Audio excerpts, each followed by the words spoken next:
Мы знаем, с какими проблемами сегодня многие страны мира сталкиваются. Президент Путин выступил против школ, укомплектованных только детьми мигрантов.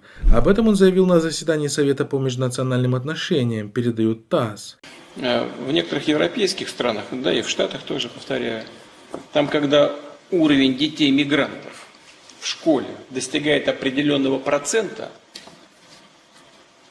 местные жители своих детей из этих школ забирают.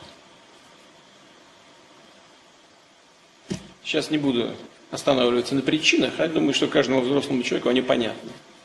И там образуются школы, которые чуть ли на 100%, не чуть ли, а фактически на 100% укомплектованы только детьми мигрантов. И это большая проблема.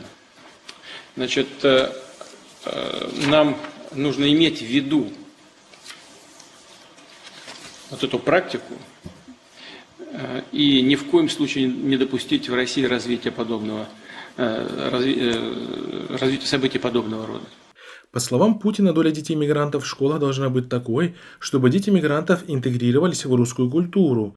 И количество детей мигрантов в наших школах должно быть таким, чтобы это позволяло их не формально, а фактически глубоко адаптировать к российской языковой среде.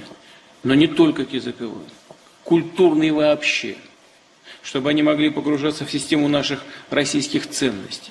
Это языковая адаптация мигрантов. Эксперты отмечают, что это далеко не первая попытка российских властей по ассимиляции колонизированных ею народов.